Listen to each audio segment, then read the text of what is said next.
I honestly have so many colleagues, friends, associates. They're like, "Oh, I want to write my memoir, or I want to write like about this, that, and the other." And I always pause and I say, "Well, that's great. How is it going to help someone? Yes. How your book are you going to help someone? Because the purpose of a book is for the reader. It's Yes. not for the author, That's right. You got right?" it. And Absolutely. Yep. And I even think yeah, about my readers when I'm writing. When I'm actually writing a book, what I have on my mind and in my heart is the reader.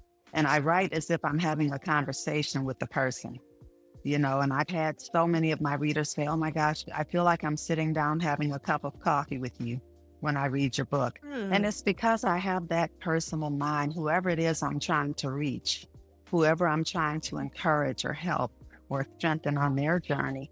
That's who I'm thinking about when I'm writing. So I kind of do write like I'm having a conversation. well, Kathy, I am so excited to have you on the show today. Welcome. Thank you so much, Belinda. I am delighted to be here. Well, I was thinking about different guests to have on, and, for someone to talk about the faith and the focus and life and experiences and you seemed like the perfect person. So the Oh, fact that you made it and you fit this into your schedule, I'm just beyond thrilled. me too. And you know what? I'm very excited as well because I love your podcast. I've listened to it for quite some time, maybe since the beginning. And so when you invited me on, I was absolutely delighted to say yes. Well, thank you. Thank you. It's a big honor coming from you. Well, Kathy, I want to start talking about you as an author. There's many different women who are listening, who are different parts of their entrepreneurship journey, and they're looking to have focus. I have so many listeners who are moms of little ones like myself. Oh, yes. you know, some are married, some are not, but like even if they're not married, they might be at work trying to balance entrepreneurship in the evening. And there's so much in life that can pull us in a lot of Hmm. different directions. I know you've been through different seasons of life. There's different things that you can reflect on, but you are sitting in this position right now as both a seasoned author. You have three wonderful books out there, and you can tell us more about that as you go along. Um, but also you're in this position of being an editor and also being an agent. And I'm just curious, for you, what kind of sets an author apart? I'm really Hmm. curious, like as we're talking about the focus, and you talk more about your author journey, but what really sets an author apart from the pack? You know what? That's such a great question. First of all, I think it is the person, their character, who they are, the way they live their life, even behind the scenes, because sometimes we can Mhm. put on this public persona in this day of social media, superstars and celebrities and all of that are kind of self-made. And so when your outer life and your inner life line up and they're the same, you're the same and you're consistent and your family would even be able to vouch for you. Yes, the person that's out there is the same person that's at home. And I remember when I was teaching in children's ministry many years ago, I asked my kids when I got home, I said, "Guys, am I the same at church that I am at home?" And they stopped and they thought about it. I'm like, "Oh my goodness, what are they going to say?" They're like, "Yeah, they're the same." And I'm like, "Okay, that's what I'm aiming for." So that's the first thing is just that consistency in your life. And then, of course, the writing itself. When you know your message and you're really committed to your message, you do everything that it takes to research, study, you practice your craft, and you're a person of excellence when it comes to your writing, and that it really matters what you put down on paper and what people are going to read. Because sometimes, I've encountered writers who think that they're going to write a book and that the first draft is the one to turn into the publisher and it hasn't been revised or anything. And I'm thinking, no, we need some revisions, we need some editing. And so just being committed to your craft and doing what it takes to get that manuscript just done very well, very well. Thank you. There's so much that I want to unpack there. One, I have to say that's a very bold question Yeah. to ask your family. Am I the same person at church that I don't know that I want to Oh, yeah. Yeah. So that tells me about you as a person that you're willing to take bold steps in Oh, action. yeah. Um, but one of the reasons why this is so important, and I'm going in two different directions. One is, when you're an author, when you're a writer, from the world's perspective, they say write a book, right? Make sure that you get your name out there, Mhm. you have authority through a book. It's Right. something not a lot of people do. And yes, it's a great strategic move, Mhm. right? But you're speaking to something so much more important, and that's the internal alignment, right, with the book, Mhm. but also something, and I don't want the listeners to miss this, the opportunity to impact so many people. Yeah. Right before we started this call, I was thinking about you and just through your books, all the different ways that you will impact people Mhm. or have impact that you might not even know Right. because maybe they read your book, but they don't email you to say, "Oh my gosh, Kathy, Yep. you said exactly what I was going through." But there's such an amazing opportunity through writing, right? Right? Mhm. Even when we think about the Bible, thousands of years later, we Right. look at the writing, Yep. right? And how that ministered to us, how that can help so many other people. Same thing with what we write, Mhm. right? But we have to be in alignment and Yeah. we have to be okay, if that makes sense. We have to Absolutely. do the as you're saying to get that beautiful piece out there that Mhm. can help so many other people. You know what? And I would say, even my first book, it's titled Prayers Bear Fruit, Become a Person of Prayer. I had a desire to write books for many years. I mean, journaling, reading my Bible, that was something that has been with me since childhood. And so I remember when I first got married, I started having a strong desire to write books. I wanted to write books to help people, to maybe avoid some of the things that I was enduring. I said, if I could write a book to help somebody to not come down this path, so it was a very honest and sincere desire. But God did not allow me to write it at that time. He had a lot of work to do on the inside of me, which happened in prayer in his presence over years of time. And so finally, I guess when I was healed enough on the inside to where I would not transfer into my writing some of the things that were going on in me, that's when he released me to write a book. And I'll share a quick story. There was a woman, I work with a lot of authors. People contact me, for publishing, consulting, writers coaching, and things like that. And so she wanted to write a book. She had gone through a divorce and her ex-husband had remarried or something like that, and her son was getting married. And so she had this thing where she wanted to write the book so that she could really air the dirty laundry of the marriage. And she's like, yeah, when they find out about this book, they're going to be running scared. I mean, the motives were so off. And I couldn't help her. It was nothing I could do because I'm like, well, first of all, you need to be healed. I mean, if that book is not Mhm. going to help anyone, if you have to journal those things for your own sake, just process it through journaling, but don't publish it because it's not going to minister to the readers. It's not going to help them, encourage them, lift them up, offer them hope. And so why write it? So motives are so important in writing as well. Yeah, and wow, that's something I've actually come across quite a bit, Hmm. where people are interested in writing their story, right? And there's nothing wrong with that, Right. in general, but like you're saying, like you need to be in a place where what your desire is the person picking up the book Yeah. going to be better through your book, Hmm. not that you are just unloading. Right. And that's just such a part to bring out as you're saying. I think a distinction because I honestly have so many colleagues, friends, associates, whether, through business, or, other parts of life, they're like, "Oh, I wanna write my memoir," or "I wanna write, like, about this, that, and the other." And I always pause and I say, "Well, that's great.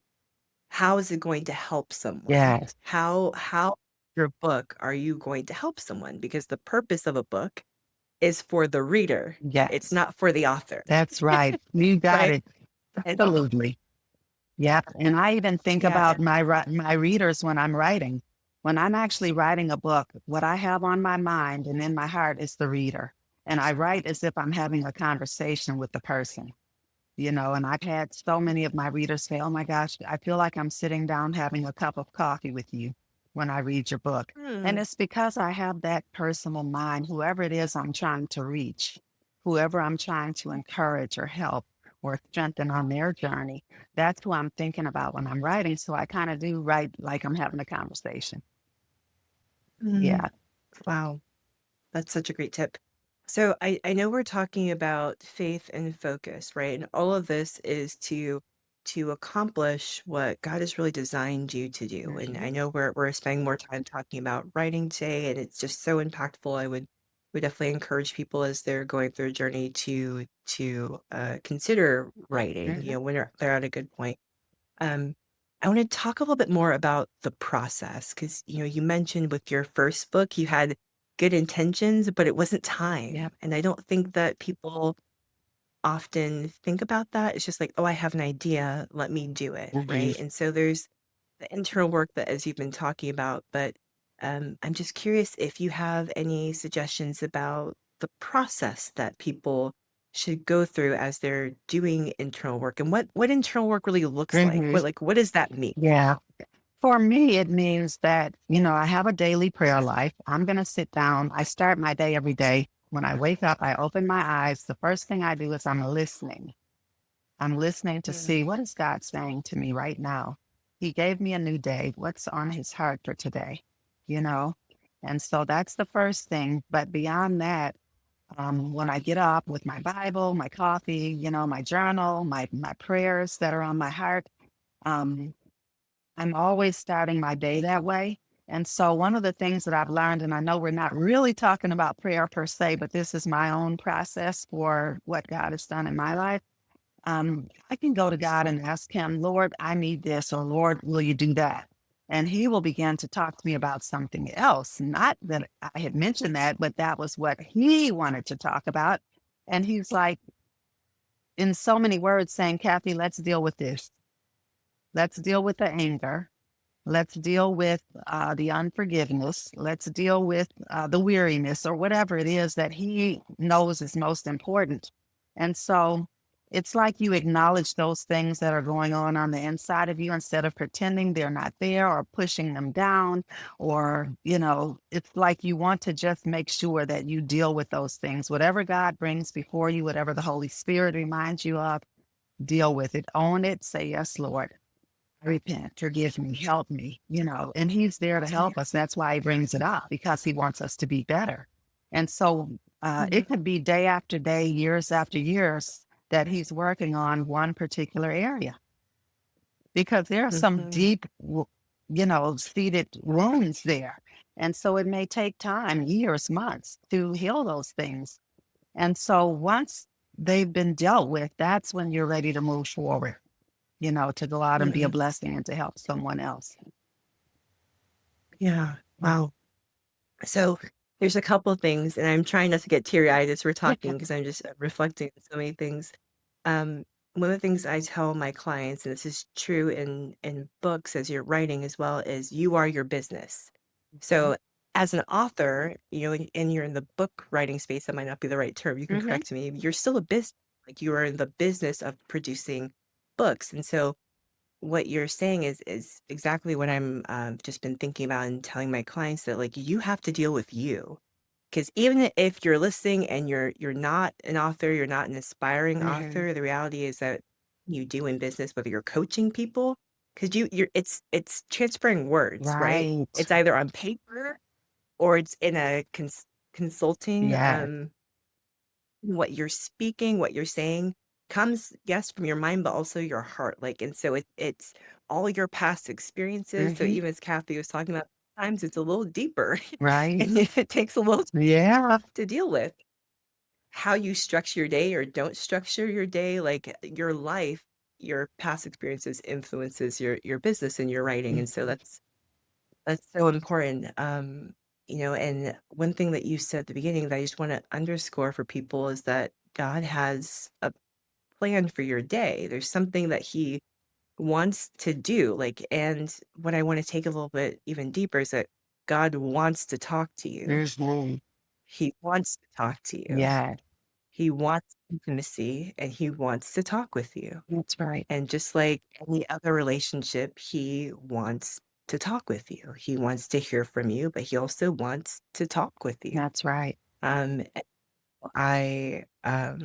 because I know there's some people out there that they have head knowledge, but it hasn't connected here. Mhm. They're like, yeah, I know God is there, but it hasn't connected here. That God of the universe formed me, formed you. He wants to talk with you. He wants to talk. He wants to Yeah. have a relationship with you. Isn't that And beautiful? so the most beautiful thing ever, Mhm. Kathy, Yep. the most beautiful thing Yeah. ever, that no matter what is going on, no matter what you've experienced, that the God of heaven cares enough and he wants to talk with you. Mhm. So as you start your day, maybe you want to scroll on your phone. Maybe like there's little kids and like there's other Yeah. things, attention, but like God wants to talk with you. Yeah. And he wants to say what's on his mind. He wants to say hi, hello. That's right. There's some mornings I can sleep, I'm like, hi. Mhm. I know. Well, Good morning, Lord. You know, it's just acknowledging him because he said, if you acknowledge me in all your ways, I'll direct your paths. And he knows Mhm, where he mhm, wants to take you. He knows what's coming. He wants to prepare you for mhm, the day, all of that. And even if you're not a morning person, just select the time of day that you want to meet with him and make that something that you refuse to, overlook. Even if it's in the mhm, afternoon or on your lunch hour or at night, whenever it is, as long as you acknowledge him and spend time with him. That's what he's looking mhm, for. And then taking time to listen, like you were saying, because he does have so much to say. mhm. Mhm. Absolutely, absolutely. Yeah. I will now, okay, I'm one of those people that I'm a morning person, but I don't wanna be a morning person. I don't know if that makes sense. Like, my body naturally wakes up. I'm like, "I could lay here Yes. longer," but I think the best in the morning. I just need to be better about my sleep patterns, which is what God is working on me right now about. Um, but I would encourage you, listener, fam, to just try waking up a little bit earlier. If it means having a cup of coffee next to you to get it done, that's fine. Mhm.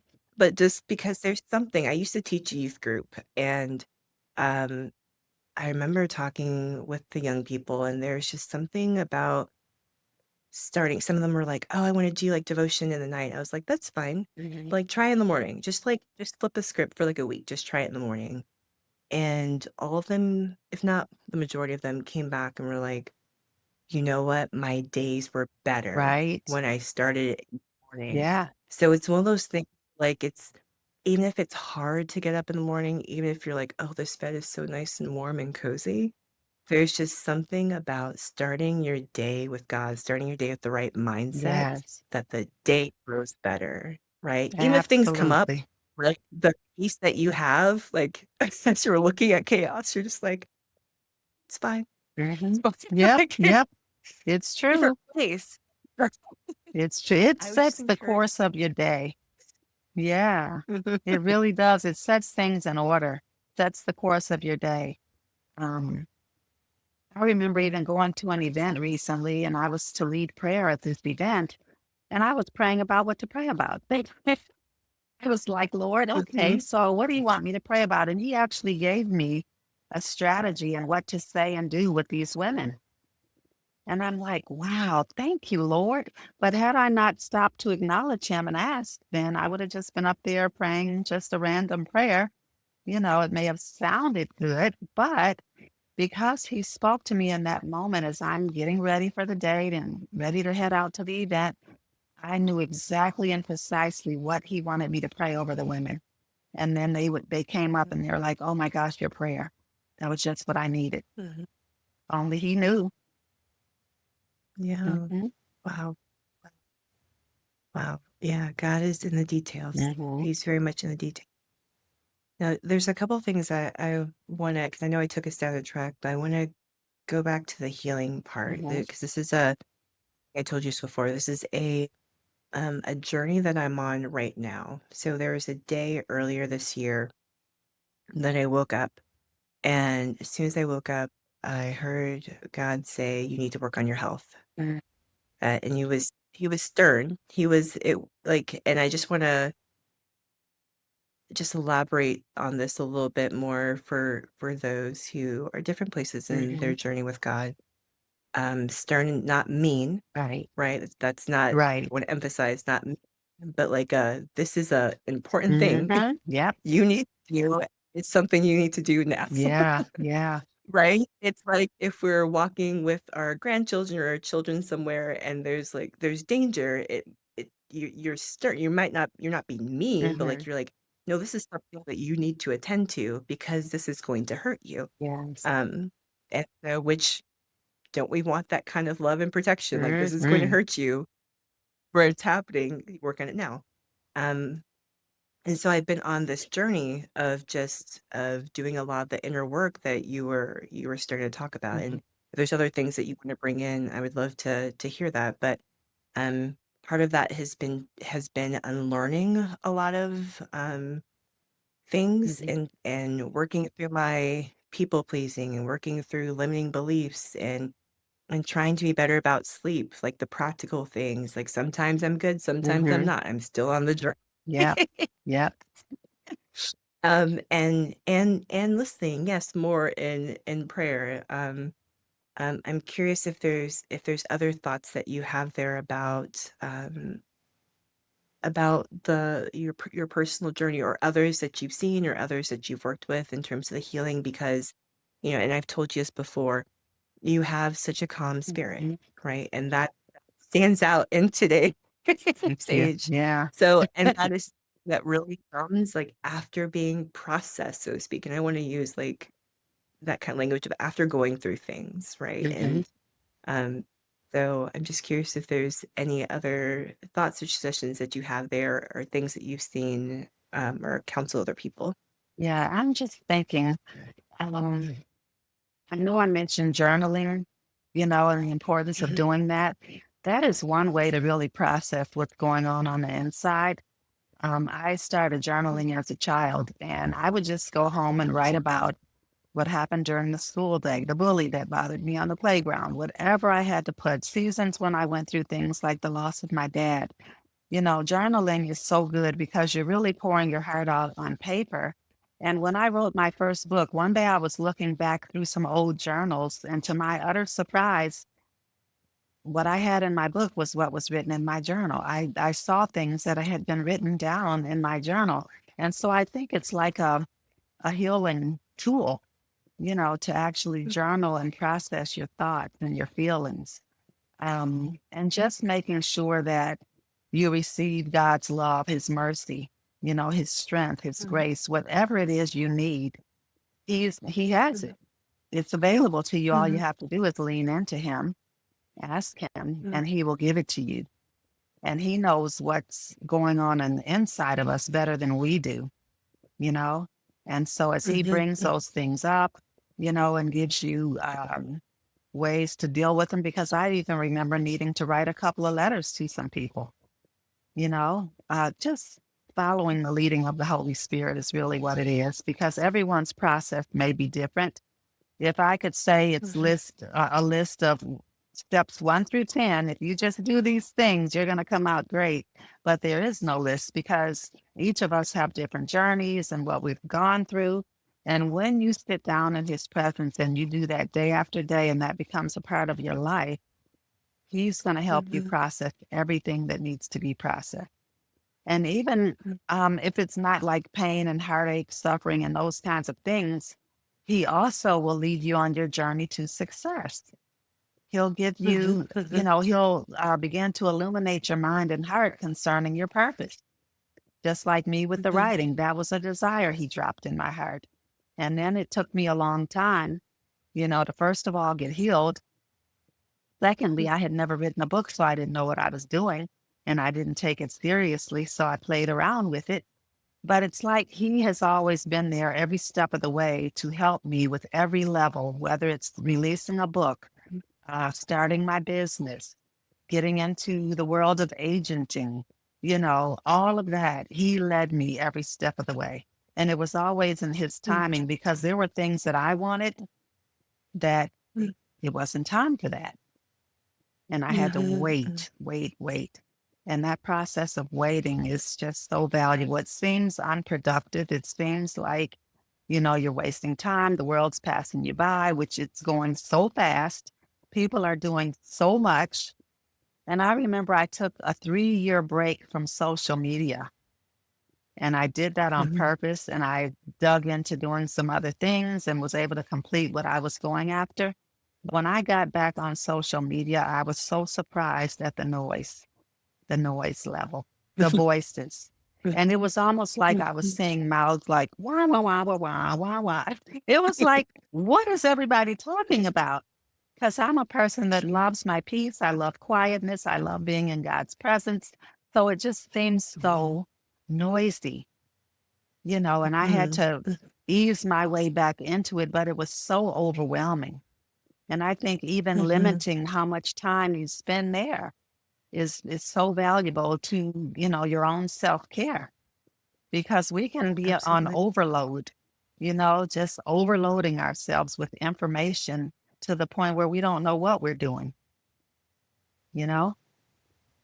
That is so true. Wow. And, it's bringing back to mind something that God has been talking to me about for a couple of years now, and that is having full Mm, focus. That was a term that he gave me. And um, just being so focused on him and the direction that he is leading, because you're right, there is so much yeah. noise. Social media, even my email inbox now, there's so much Yeah. like Oh, piling up. I'm like, yes. but as we're talking about again, faith and focus, it's to go after the things that God has put in our heart, Mhm, like for you, the writing, as mhm, you're mentioning, um, and to accomplish our purpose, because God forbid we die and we don't mhm. do the things we wanted to do and the things that God had for us. Yep. We just, we just reflect on people that have exceptional, I mean, one of the things for me, exceptional lives, and it's not the only category, but only way to define it, but it would include for me people that were fulfilling their Mhm. purpose, like really identified their God-given gifts, understanding what they should do, because not all gifts that you have are like the ones that you should express full time, or Right. um but really understanding like what is central, what is focus, what is for now, and pouring time and effort into it to make it be excellent, as you Mhm, said mhm. before, because you're called to be a writer. But if you're not attending to it, if you're not, I'm thinking about like plants, if you're not like starting a new garden in the back of Wonderful. like, you're not really, like, watering it Mm, and, like, making sure you have the right soil, and I'm learning more about mold in my soil, and, like, I'm learning about all the different ways I can create this environment for my tomatoes to thrive, mhm, and so, in the same way, being really attentive to the craft. mhm. I think a lot of people that we admire, not idolize, but admire, Right. they've attended to their craft, Mhm. to their gift, right? And so even as you're saying, a strategy can be just being off of social media. Yeah, really. Um, or one of the things that I've been practicing lately is this is maybe practical for some people. I sit before I go on social media. I sit and I think, what is the purpose of me going on right now? 'Cause it's very Mhm, easy to just get into this. So if the purpose was, I'm going to reach out to this person on mhm, social mhm, media, pur I am posting something, like, I have to keep that in my mind, otherwise I can get on and get lost. mhm. Um, But either way, finding ways, and as Kathy and I are talking and suggesting, spending time with God to do that, but finding ways to have full focus so that you can do all the things that you want to accomplish. Because Yes. I know that's one of the saddest things for me when people have dreams and ambition and Mhm. desire, um, but life causes them to be scattered Yeah. and they don't accomplish. Um, Yeah. yeah, And it's yeah, it's hard just when you encounter people who are adults, grown. Maybe they've raised their kids, they may be grandparents, or maybe it's the latter years of their life, and they still don't know what their purpose is. They don't have a sense of why God created them and what were they here to do. And it does take intentionality to seek the Lord about it, pray about it, ask Him because He knows. And then once you find out what it is, going in that direction, to do whatever you need to do to fulfill that purpose. And focus to me, it's almost like making whatever that thing is that you're supposed to be doing once you find out your purpose, or if He's led you to open a business or whatever, making it a priority. And it may mean that you have to push back on some good things. Mhm, Things that it's mhm, nothing wrong with those things. Maybe you go shopping once a week for several hours. Well, maybe you may have to give up the shopping excursion and take those hours and put them into working on your purpose, working on whatever that project is. And so it's being so mhm, intentional and prioritizing it and then locking in mhm, and just blocking out, like I said, even those good things that may come your way. Because although mhm, there are lots of opportunities, lots of good things that come, not all of them are something that we're supposed to do. And mhm, so learning mhm, how to say no, I've become pretty good at that here lately. Because look, by force, I'm always trying to figure out how to help people and I want to see people's dreams come true and all of that. But at the same time, as mhm. an agent, I know I can't sign everyone that comes to me because I get query Yeah. letters all the time. And Um, some of them have good messages, but does that necessarily mean they're my client? Or maybe they're not for Mhm, traditional publishing. There's a different route they should take. And so just being mhm. able to discern, what it is you're supposed to Yeah, be doing and locking in and getting it done. yeah. Mhm. And one of the ways that I just want to underscore what you're saying because it's something that I've been experiencing and I've shared with you is there are different gifts that I have and different things that I know I need to do. Like I received an email the other day and someone was like, "You have 3 businesses," and I was like, "Yes," and I actually have other things in the future I will be launching as well. And I can sometimes be like, "Oh, I know, some people might see that and be like, oh, she's very scattered." Um, for me, I know truly that I am, the world would say multi-passionate, but truly there's different gifts that Mhm. God has called me to govern. But to the point that you're saying, I have to steward it. Mhm. Right? So just because you have the gifts doesn't mean that you're focused on all of them at the same time. Right. It doesn't mean that you have to do every part of it, Mhm. right? And so one of the things, the stage that I'm in is bringing on support to help with the vision, right? So Yes. like I'm stewarding the vision doesn't mean that I do every single Right. part, to get the vision That's out right. there. And so, because I know I've had several multi-passionate people reached out to me. They're just like, "Well, how are you navigating this, and how are you doing this?" And I have to be candid, like things are moving a little slower. Mhm. Um, and I had to get to the point where I'm like, "Okay, God, like, what are the 1 or 2 that I focus on right now?" Right And now. sometimes it's like, "What this month?" And next month might be a slightly different focus. But yeah, so getting the strategy. Yeah. The strategy and to be able to move it forward, and being okay that, it can be a little dynamic if you are someone that's Mhm. I would say but like you truly know these are things for this season that need to go forward, and you have to steward it at the same time. Um, but also, as you're saying, making sure that you are being mindful of your day to day Mhm. and even as someone who's receiving invitations from others, because that's a whole nother level. Oh, It's one thing yeah. when you're starting off, when you're more established and people are coming to you, Yes. and you now have to be mindful about how you're governing your time. Mhm. Um, so, we all want to be there, Kathy. We want to be at that level. People are coming to us. They're Yeah, like, oh my God. it's coming. But I love what